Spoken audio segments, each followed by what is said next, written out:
Well, hello, I'm Johnny Rowland, your host of our shooting show. Welcome to today's program. You'll recognize my lovely wife, Heather. We're indeed proud to be here, friends. You know, it has been such a fight and such a struggle, and as we told you in past weeks, the onslaught has begun about we as gun owners not needing to have guns like this AR-15, which, by the way, the women can shoot easily and well. People of smaller stature can shoot them extremely well in defense of their homes, or certainly of themselves, not just their country. But you know what, friends? The point we want to make with everyone: the Second Amendment is not about hunting rifles, handguns, or shotguns. The Second Amendment is there in case we have a tyrannical government, some sort of invasion.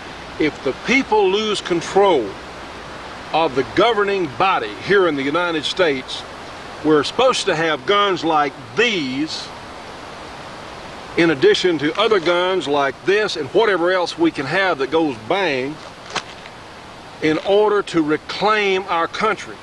You know, I saw something written by Judge Bork, actually. He talks about, remember the judge that was nominated for the Supreme Court? Mm-hmm. You know what, we may be just as well off since he did not get on the Supreme Court, because obviously the man does not have an understanding of the Second Amendment.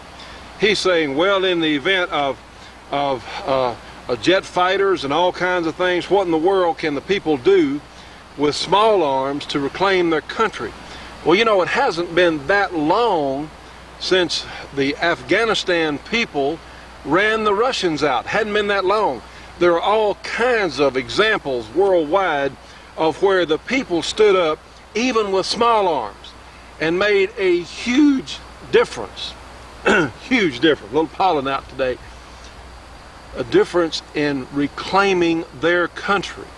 And yes, friends, none of us, not one of us who is a thinking person here in the United States wants it to come to anything like that where we would need this sort of gun. But you know what? The insurance policy of guns like this is the very reason we may not need them, because we as the population have access to arms and ammunition. That's the very reason we may not need them. We don't want to let this go. You know what the most often stolen commodity in human history is personal liberty. Freedom is the most often stolen commodity throughout human history. There's always someone or some people out there who want to steal your and my liberty. By having personally owned firearms in our homes, this is an insurance policy against that happening. Yet right now, friends, as we speak, and I cannot understand, well, we do understand that the major news sources, the major press, the major networks are controlled, but I cannot imagine a reporter in good conscience demanding that guns be taken away, because you know what? That First Amendment, which says freedom of speech, will have no meaning at all if we lose the Second Amendment. Now, I'm sorry, all of us are sorry about what happened in Jonesboro, Arkansas, but as we said last week, over 50,000 times per week, guns are used in defense of a home or a person.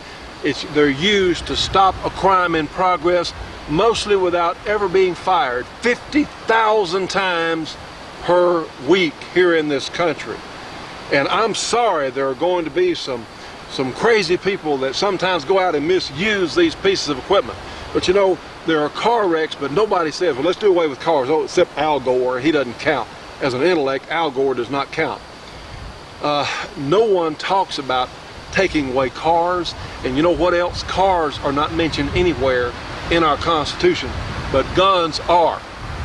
The militia is not the National Guard, it's we the people. What part of shall not be infringed is not clear? See, I don't know what about that is not clear. The only way that language like in our Constitution, in our Second Amendment, can be perverted is for the governing body to literally change the meaning of the words, and that's what they're trying to do, friends. You know, we were guests on the Ken Hamlin program earlier this week, and Ken Hamlin, as many of you know, is a very fine commentator, definitely on our side as free Americans, and we really appreciate Ken. Actually, we're on his show 2 days this week. He was talking about gun issues on his program, and I called him up and was fortunate enough to get through, and then they invited me back the next day. We really appreciate it. In fact, Ken gave us an invitation. His staff did. If we go through Denver, he would be very pleased to appear on our program. We really appreciate it. We highly recommend his radio show. But we were talking about how wonderful our country is, and he asked me if I would pose this question to you folks out here watching if you didn't hear our program.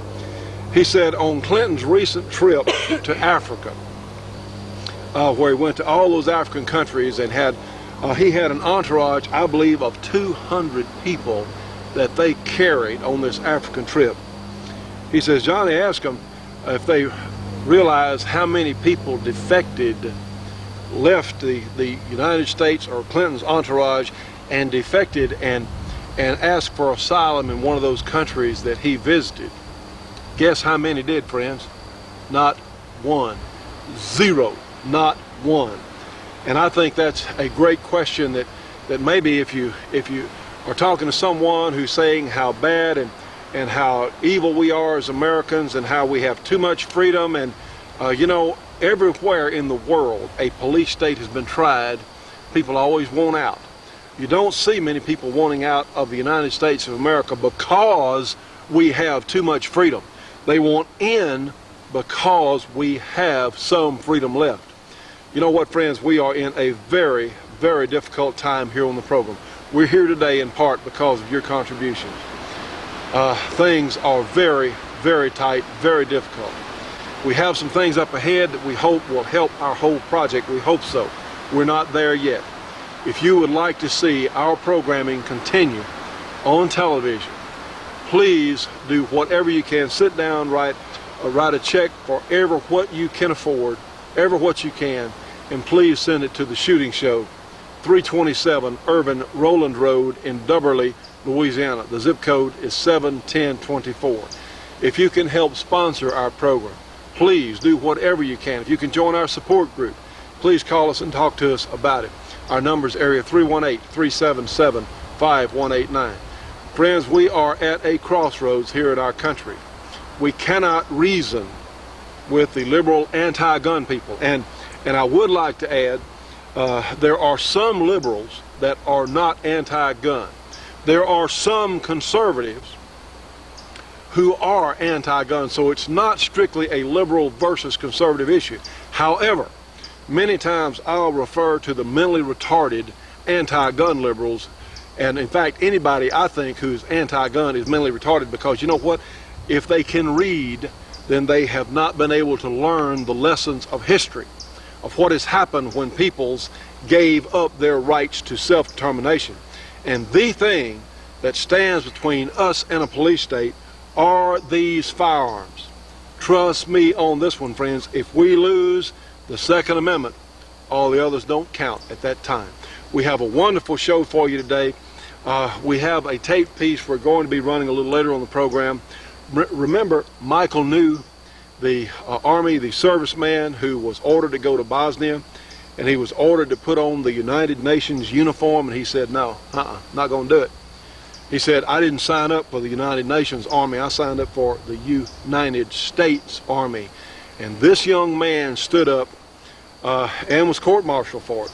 Went through some terrible times, but you know what? He was right. And we have a wonderful tape piece we're going to show you today about what happened to Michael New. We keep talking about this New World Order thing. You know, one of the legislative things that the United Nations is looking at is total civilian disarmament worldwide. Now, friends, this New World Order thing is not off in the future somewhere. It is here now, and it has to be fought now. It can't wait 5 years. It can't wait 2 years. It has to be fought now. And that's why we're here on the air bringing you the information that we are. We do have a great show for you today. And let's get started. In fact, let's start off with a handgun. You know, certainly one of the very favorites I have, this 41 Magnum. We have some water bottles out here, and let's do that now. In fact, why don't you folks do it with me?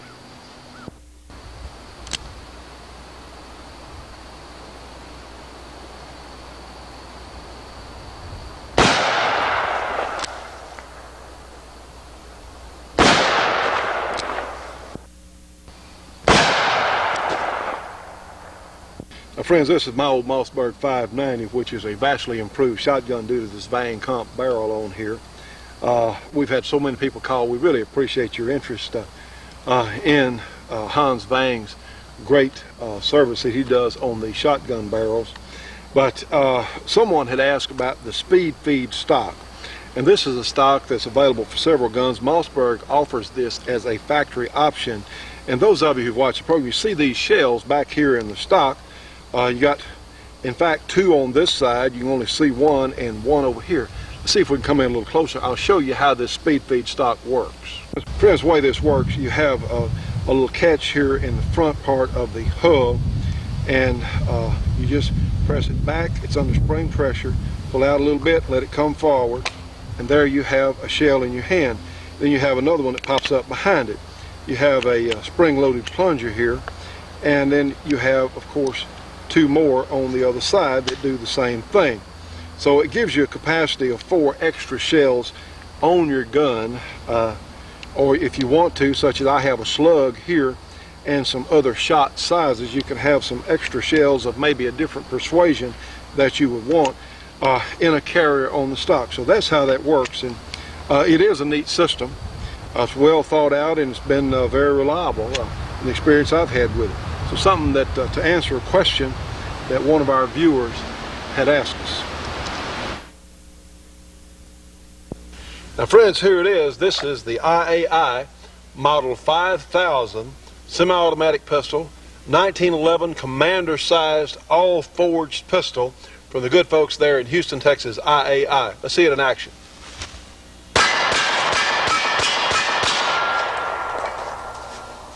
Friends, here it is up close. This is the same gun you have seen on the program from Israel Arms International under the Gall name, but what they want to do is make something a little easier to say, so we have a more Americanized name. You can see all the special features this gun has. The forward serrations on the slide, easy to see, front sight that won't come out, easy to see 3-dot sights, the custom finger groove grip, the beaver tail grip safety with the extension here, so you'll be sure and get a proper grip so the gun will fire.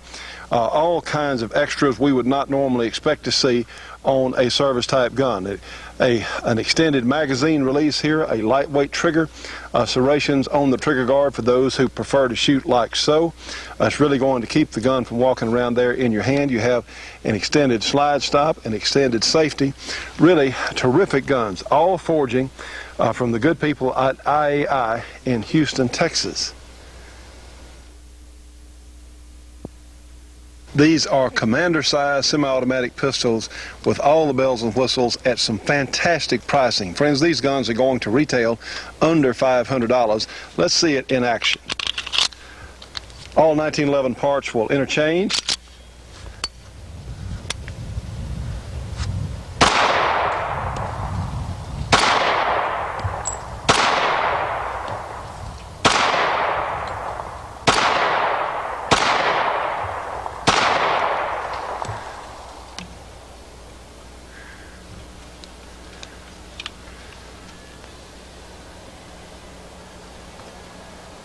Absolutely superior function, excellent accuracy for a service grade pistol, absolutely, from the good folks at IAI. Remember, the Model 5000 is available in the great all-American caliber 45 ACP. It has the best price, it's the best product, all the bells and whistles, is available in two-tone and blue.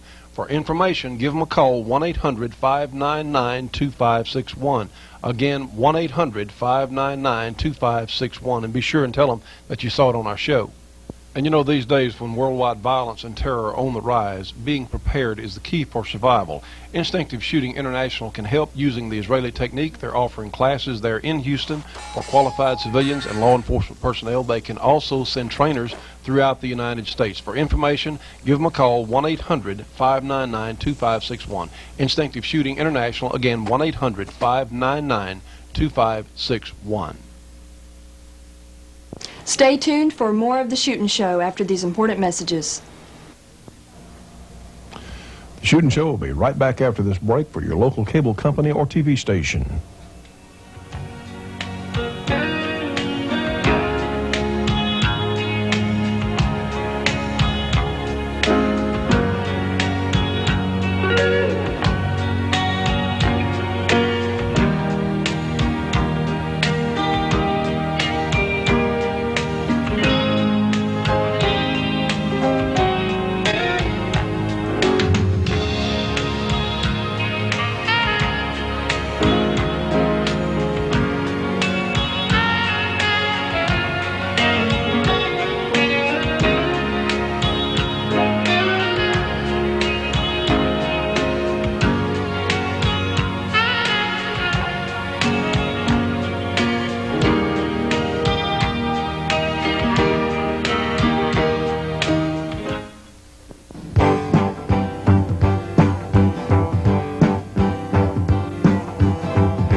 You know, friends, we've been talking about the New World Order now for a long time on this program, and the United Nations to us is a direct threat against our own country's sovereignty. Let's watch this tape that we got in on Michael New. I think it's going to make some of you angry. It should, but it will also give us some ideas on what we can do to combat this coming scourge that's already here. It's just going to get worse of this United Nations thing. Let's watch this now. In 1951, General Douglas MacArthur challenged United Nations rules of engagement in Korea. He believed they put American interests and American fighting men in unnecessary danger. The historical record proves that MacArthur was right, but the dangers have increased with virtually no further opposition until now. 44 years later, another soldier is decisively questioning orders from Commander-in-Chief Clinton. This time, the president's opponent is not a famous general, but a young E4 whose popular support is beginning to rival that of some movie stars and political candidates.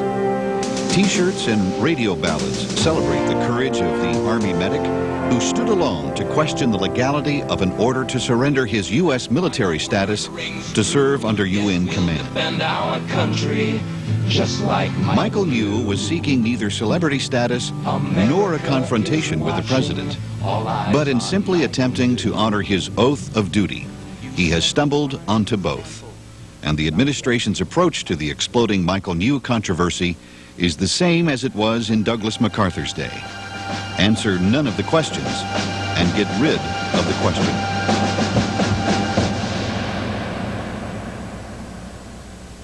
In early 1996, Michael New was forced out of the Army on a bad conduct discharge. The judge at the court-martial refused to hear evidence that proved Michael New was acting honorably, legally, and with a moral responsibility that must be exercised by every soldier. And so a model soldier was slapped with a ruthlessly unjust conviction that appears to be a warning to any who question the authority or the actions of the United Nations. Michael New will appeal his conviction in order to clear his name. In so doing, his case will force into public record startling information that has been hidden from the American people for almost half a century.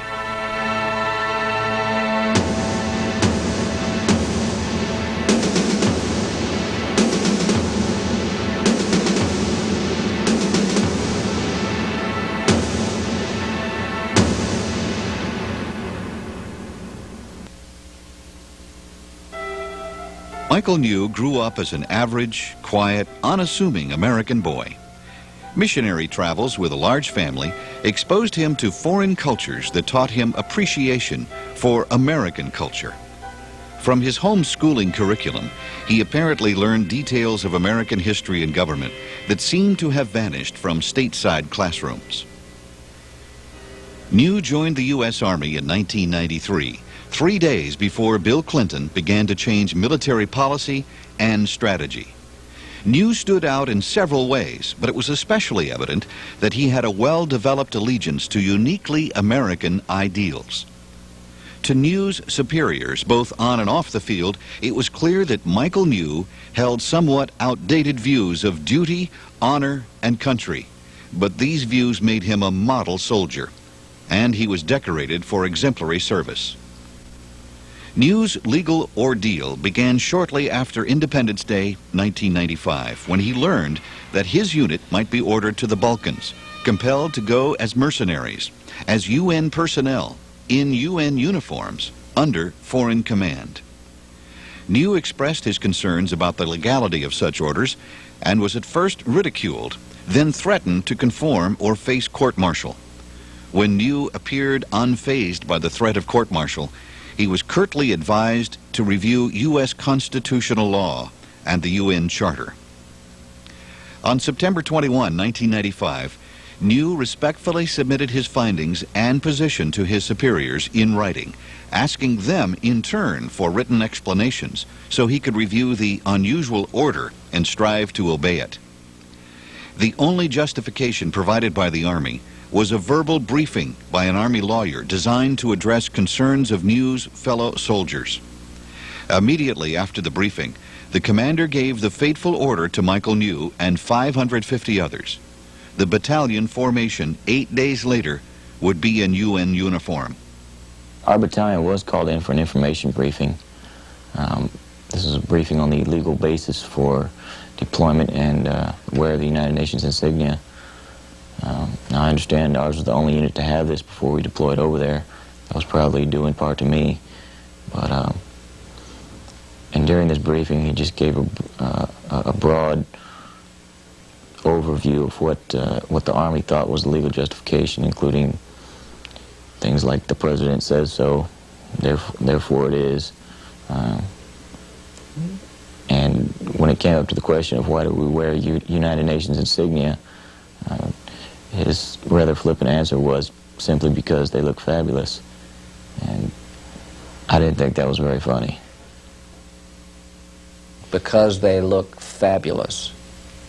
A mocking and rather cruel answer to a young man facing court-martial, jail, a bad conduct discharge, and a life-offering circumstance.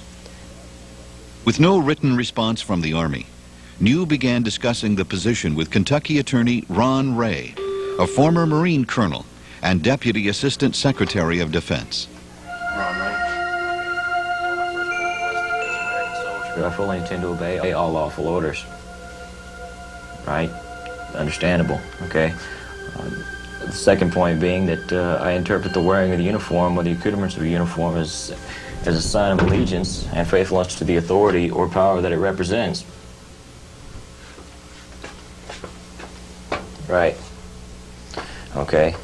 Third point was that I'm not trying to avoid a difficult or dangerous assignment and get out of the Army. I served in Kuwait. Ray assured New that his position carried the weight of law and that the Army's position seemed to rest not on the law, but was driven by raw political power, constitutional manipulation, and sheer intimidation. On October 10, Michael New faced a tremendous amount of intimidation. The UN had delivered the controversial blue uniforms to every soldier in Michael's unit, and all fell into formation as ordered by Commander-in-Chief Clinton. All except one. Army Specialist New reported for duty at 0900 in the battle dress uniform of the United States Army. I showed up about 10 minutes before the formation was to actually take place, and I was the only one wearing a green uniform, and everybody looked at me funny, and my squad leader asked me if I knew what the prescribed uniform was for that formation, and I told him yes, and he said, well, I'm going to give you another chance to put it on, and I told him, sorry, I'm not going to do this on. And he said, okay, and before he called everybody to attention, my squad leader called me out of ranks and took me back inside the building, and he took me to the captain, who read me my rights. From there, I was turned over back to my original captain, and he also read me my rights. And from there, I kind of went up the chain of command to the colonel. Farther up the chain of command, there was no small amount of confusion about what to do with Specialist New. He volunteered to be transferred quietly to another unit, but it was the Army's decision to make an example of New and to pursue a disciplinary bad conduct discharge. To keep the proceedings a matter of public record, New asked for public proceedings, knowing full well that he could go to prison and be forever forbidden from completing a promising military career. I would rather have a clear conscience and be in trouble or be being punished for it than to escape scot-free and feel guilty. Michael's parents were surprised by how quickly Michael came to a decision without any hesitation. I pretty much knew what I was going to do, but there wasn't a whole lot to decide, and I just felt that it was really wrong, therefore I couldn't do it. And, you know, it wasn't really much of a big deal to me, but my parents were really upset over the whole thing. I guess Mom was looking out for her baby, and I think she's taking it harder than anybody. This has been a hard time for our family to go through, because parents don't like to see their children suffer. We suffer when they suffer. However, we're very proud of Michael for standing up for principles that we taught him. We're proud of him for having firm moral convictions based on truth, based on what is right. We're proud of him for being willing to stand up against a lot of opposition. It's not easy. When your case is named the United States government versus Specialist Michael New, that's rather daunting. I really hope and pray that Michael's stand will in some way awaken the American people to recognize that our nation seems to be in peril. Stay tuned for more of The Shootin' Show after these important messages. The Shootin' Show will be right back after this break for your local cable company or TV station.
Friends, here it is, the great Georgia Arms ammunition. Notice these ballistic tip nodular bullets in this Georgia Arms ammunition. You see, this is equivalent to a box of 20 for only $7.95. Now, friends, that is a terrific price for essentially custom-loaded ammunition. Of course, for the plain full metal jacket, it is much less expensive. Here's another tremendous bag of Georgia Arms ammunition, 7mm Remington Magnum, 20 rounds, only $17.95, loaded with these premium Nosler ballistic tips. I tell you, this is custom ammunition at a discount price. Tell you what, friends, the good people at Georgia Arms do understand what's going on in this country. They understand how important our gun rights are, and they're supporting us on this project. The good news is you can get absolutely superior ammunition at discount prices, whether you have a handgun or a rifle. If you want to take that big hunt, you can afford to practice with your rifle as well as use that same ammunition on the hunt because they are so reasonably priced. These are some of the nicest people we have ever met in this business, bar none, and they're down in beautiful Villa Rica, Georgia. So please, friends, if you would, you can get a free catalog with a free phone call. That's as good as the deal gets. A free catalog, free phone call, 1-800-624-6861. Again, Georgia Arms, 1-800-624-6861. And please tell them you saw it here on our shooting show. Friends, I want to remind you, you can now get our 41 Magnum Defense Special available only through Georgia Arms. We developed that load here on the program. It is easier to shoot than the standard full power loading, but trust me on this one, it still packs a lot of punch. If you can shoot a .357 Magnum, you can darn sure shoot our 41 Magnum Defense Special. We certainly encourage you, if you have a 41 Magnum gun, this might be a way that really might make shooting a lot more pleasant for you. Friends, give them a call, 1-800-624-6861. Please tell them you saw it here on our show.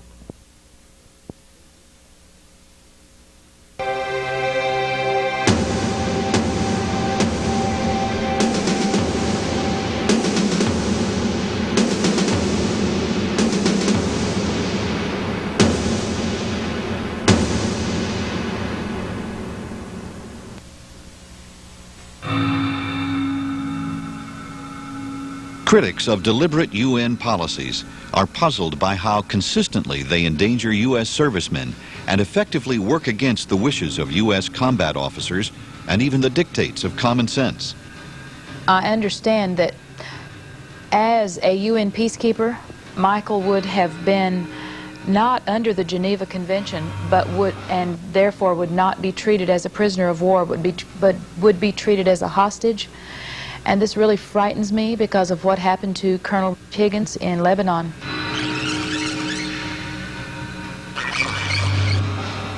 When Rangers in Somalia requested the weapons needed to protect themselves, they were denied by the UN, and the results were savagely gruesome. Vice President Al Gore said last year when some of the men who died in Somalia at their funeral, the parents of the soldiers who died could be very proud of their sons because they died in the service of the UN. My husband and I would not be at all happy to hear that our son, that we should be comforted because our son died in the service of the UN. A fellow asked me if, how did I feel about the fact that Michael is being turned into a cause célèbre for isolationism. And the question really surprised me. I had never thought of our position as being an isolationist position. And my reaction at the time was that and certainly now having thought about it a bit, is that we really don't feel like we're isolationists, but we believe in the sovereignty of our country. We believe that America is and ought to be a free country. And it seems very logical to me that if you can force the army of one country to serve under the authority of another country, then that first power, that first army is not a free country. It's not a free army. It's a very simple thing to me, and we've taught this to our children, looking at Rome, where the Roman government could force other countries to provide legions and to provide soldiers for them, that they were satellite nations. And one of the implications in the uniform change they've made, is that they've moved the United Nations patch from the left in mid-93 to the right shoulder. Now that's the dominant patch. That's the patch that indicates the commanding force. And the unit patch is on the left. Well, the United States flag has been moved over to the left shoulder. And what that tells those who follow uniforms, it makes a very bold and blatant statement, is that the United States of America has become a unit in the New World Army, in the United Nations Army. And that's a tremendously scary proposition when you stop and think about the implications of that uniform change.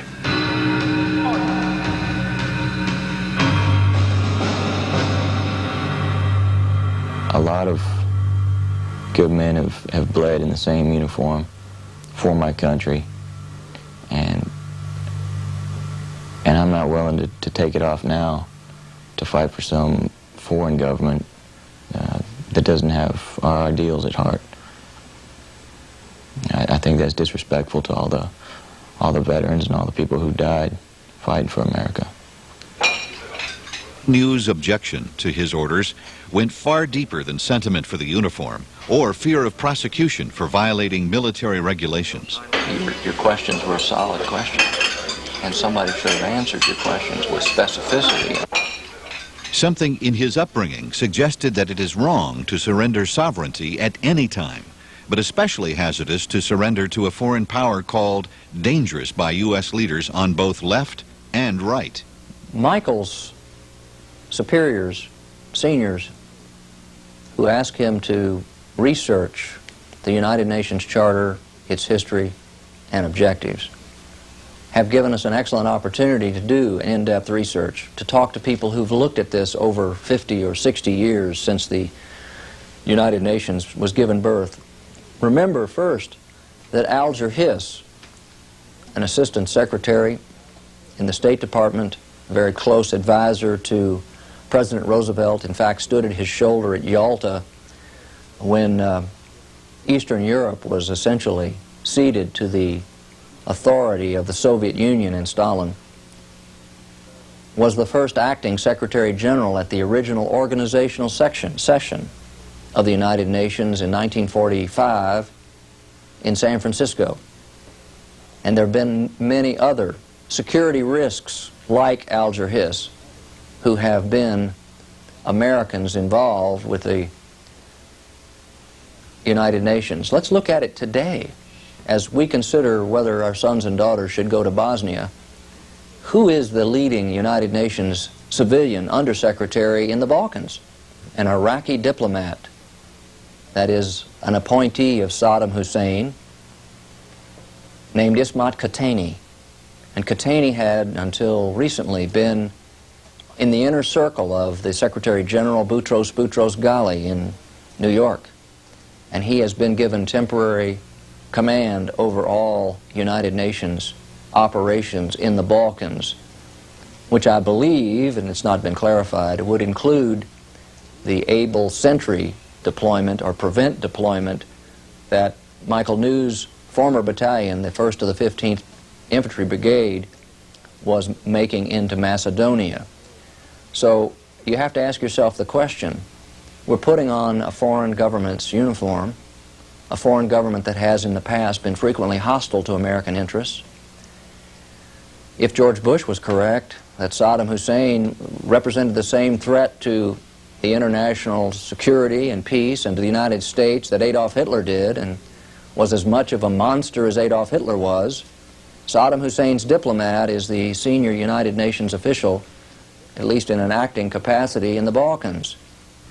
UN military influence has been growing steadily since 1945, a growth that has been accomplished by one simple factor. The representatives of sovereign nations and their military personnel have willingly surrendered military decisions, military hardware, and military personnel to the UN and its dangerous rules of engagement. House Speaker Newt Gingrich has noted that the United Nations military force model is a total disaster. Gingrich went on to say that no military forces should be used in a constabulary role. It demoralizes and undermines the military, Gingrich observed. You cannot ask soldiers to train to be hostages. You cannot ask soldiers to drive around in white vehicles. You cannot ask soldiers to wear blue helmets because in that process they cease to be soldiers. The purpose of a military force is to impose your will by violence if necessary, and by guile and stealth if possible. The purpose of the military is not to sit around and be a political tool to be manipulated by diplomats in totally unmilitary matters. Growing numbers of U.S. congressmen are frustrated that President Clinton is not responding to their demands to disclose information about his unmilitary intentions for Michael New and the armed forces. According to UN documents, the Joint Chiefs of Staff and U.S. law, the deployment to Macedonia required congressional approval. To avoid obtaining congressional approval, the White House either deliberately or accidentally misled Congress about the technical nature of the deployment. Colonel Ron Ray suggests that this illegal deployment to Macedonia may be an impeachable offense, which was preceded by a deliberate effort to deceive Congress. More than 40 U.S. congressmen have asked President Clinton to square his orders with the Constitution and military regulations. He is apparently as incapable of this as were Michael New's immediate superiors, who told the young soldier to figure it out for himself. When this whole thing started, when I first expressed my reservations about wearing this United Nations insignia and accoutrements, when I expressed my reservations, they said, I think you need to do a little more study on the United Nations, their history and objectives, and see what they actually are, because we don't think they're a foreign power or a foreign government like you say they are. So I did some study, and my study tends to indicate that they are a foreign power and a foreign government. Although they don't have a landmass per se, they still have all the elements that a government needs to have. They have a ruler and a governing body, the Secretary General, General Assembly, Security Council. They have a treasury and a banking system. They have courts and a legal system. They have an array of bureaucratic agencies. They have a flag, an oath of allegiance, a charter.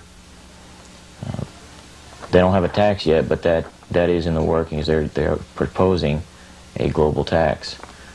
And the last thing that they're missing is a military force. And that's what they're trying to make me. New's independent research also revealed other disturbing goals of the United Nations, described in its charter in chapters 5 and 7, which speak in hopeful terms about the day when the military force of the international order will be so strong that no single nation can challenge or resist its will, or its peace enforcers. The oath of the UN requires that UN bureaucratic officials swear allegiance to a one-world government and must reject the sovereign claims and all the interests of their own nation and obey no laws except those of the United Nations. Michael New swore an oath to support and defend the Constitution of the United States against all enemies, foreign and domestic, to bear true faith and allegiance to the same, and to obey the orders of his American superiors according to the regulations and the Uniform Code of Military Justice. It is this phrase in the oath that reminds all officers and politicians that they can order only what is permitted by law. This phrase keeps America a government of laws, not of men. Why is it that all Army communication excludes this phrase when discussing the oath taken by Michael New? Are the armed forces planning to recruit and keep only men and women who blindly obey every order? They used to teach the Constitution in the Army back during all the way up to the 30s, I think. And nowadays they don't teach you that in basic training or AIT. If they do, it's very brief. You don't do any in-depth studies. We just basically cover the laws of land warfare and that type of thing. But I think soldiers should be better educated about their own government. If you read the 1990 edition of the Army's Military Leadership Manual, it's clear that the Army at least used to teach and adhere to the same kind of things that Daniel and Suzanne New adhered to in the upbringing of their son.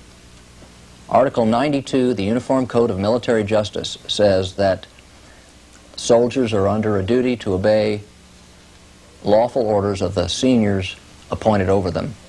The heart of this issue will be whether or not the order given was a legal order. Article 92 also says that patently illegal orders are not to be obeyed. Now, obviously, this is measured under time and circumstances, and in the heat of combat, you certainly don't want to have soldiers questioning the orders of the seniors appointed over them. But the principle that comes down through military law that was really codified in the Nuremberg trials is that soldiers have a duty to disobey illegal orders. In other words, it is no defense later on if you're prosecuted for a war crime or other crime. You may not defend yourself successfully by saying, I was ordered by senior officers to do what I did. What we have here is a young man who has stood on principle, not for personal gain, against a nebulous and amorphous policy which the Army is incapable of explaining 3 or 4 months after it has been challenged. The specialist knew is a young man who is refreshing in as much as he stands on principle. He believes something and he's willing to take a stand for it.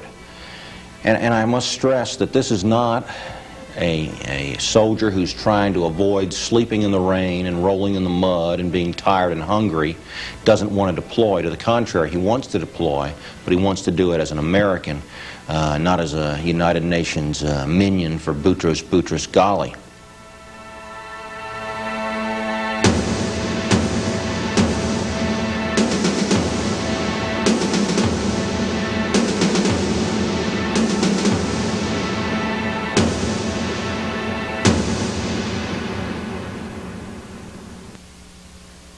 Here they come.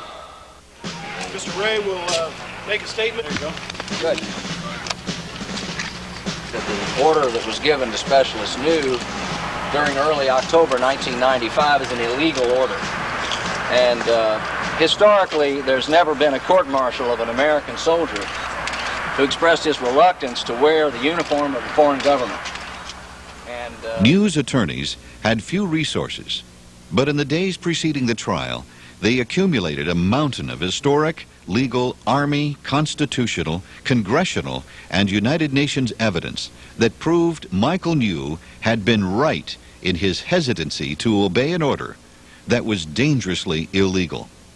When the Army admitted that the UN uniform was unauthorized by Congress, it was clear that New had not disobeyed a lawful order. What then shocked many observers was the judge's sudden and unprecedented ruling that none of the evidence of the illegality of the order could be presented at the trial. Furthermore, the judge instructed the military jury that they could not entertain the idea that the order was illegal. Thus, Michael New was disgraced with a conviction of bad conduct. According to the Washington Times, the conviction is a stain that will stick with him long after he leaves the Army, hurting his chances for employment and locking him out of veterans' benefits. Most importantly to New, it grossly misrepresents his record of uncommon good conduct.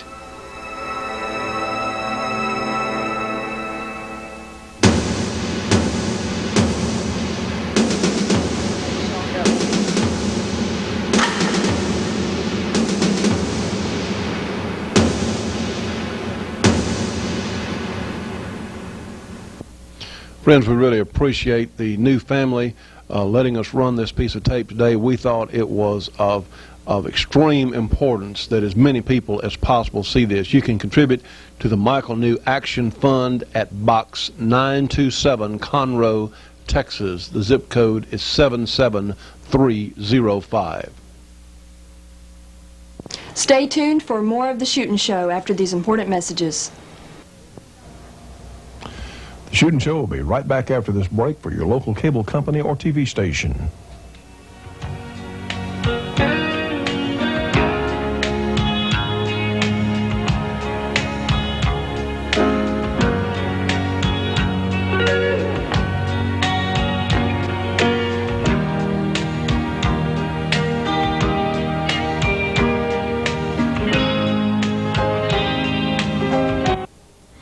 friends, here it is. This is the best spray lubricant we have ever seen. This, of course, is fluid film, available from us here on the program. 2 large cans, 11 3/4 ounce cans for only $19.95. That includes shipping and handling. Trust me on this one, friends. It's good for metal, for leather, for even cleaning up your hands, good for battery terminals, all kinds of things that you'd use a spray lubricant on. Order today. Trust me, you will not be disappointed.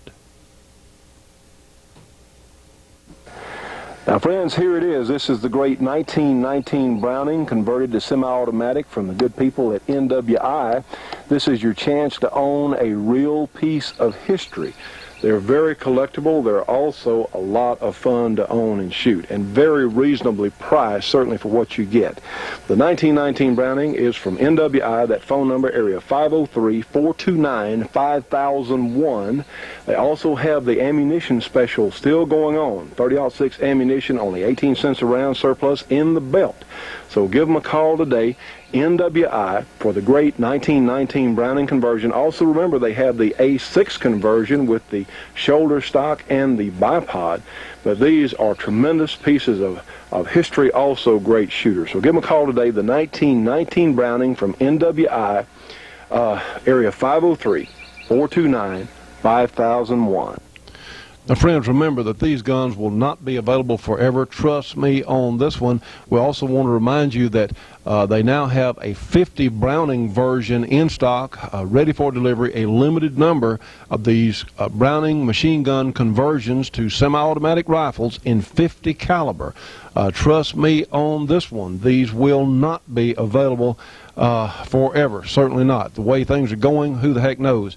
Call them today if you have one of these. You want one in your future. Give them a call. NWI, area 503-429-5001, and please tell them you saw it here on our show.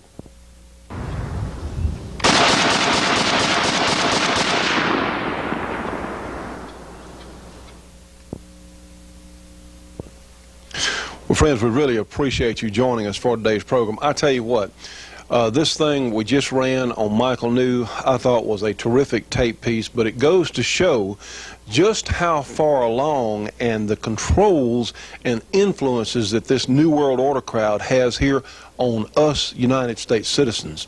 Friends, I tell you what, we cannot allow them to succeed. We still have a chance. If you're seeing us on the air, and by the way, last Sunday night our signal was jammed for a while. No, it wasn't your satellite dish.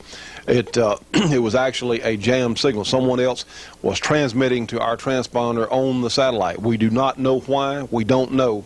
That is being investigated. We want to thank the people with our uplink for their concern and their consideration, because they worked as hard as any group could to get us properly back on the air. We also appreciate them rerunning our show in the next hour last Sunday night. You know, if we were jammed by hostile forces, who knows?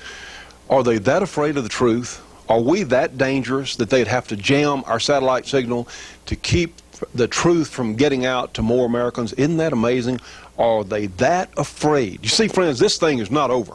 This fight is not over with.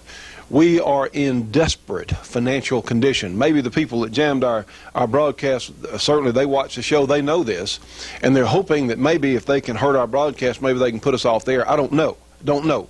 And we won't know for a while. We don't know.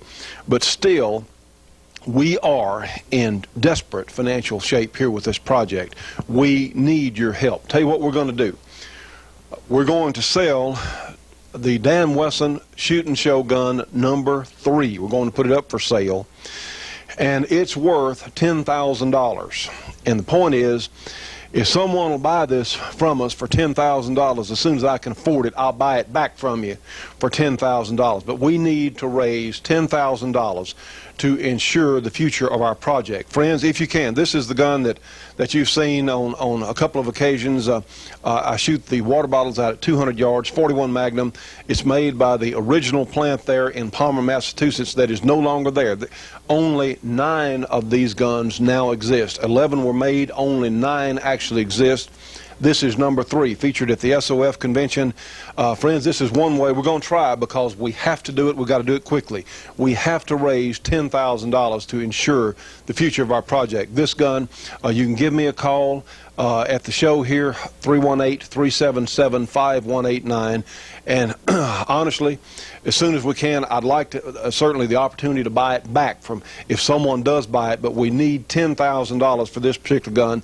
It is eminently collectible, a super shooter, but a great collectible. Friends, we desperately need your help. Whatever you can do, if you can help contribute to keep us on the air, you can send to the Shooting Show, 327 Irvin Rowland Road in Dubberly, Louisiana. We want to recognize our support group, our good friends Dennis and Jeannie Ritchie with Custom Leatherwork and Saddlery. They're in Denham Springs, Louisiana. They do all kinds of leather work. Their number is area 504-667-9225. And we have Flying Horse Enterprises, the folks with the great artwork there on the internet. You can find them at www.flyinghorse.net. We certainly appreciate their assistance. We have a new member in our support group, Camouflage Technologies, and their number is area 909-674-6488. They paint gun stocks. We certainly appreciate those folks. Our good friend Dennis Crocker in South Carolina, who is a firearms instructor authorized to go throughout South Carolina. You can reach him at area 864-587-8722. Our good friend Wayne Bearden over in Meridian, Mississippi with Holland Guard Service. They offer security throughout that area. You can call them at area 601-644-3950. And our good friend Bruce Warren at BC Armory there in East Leroy, Michigan.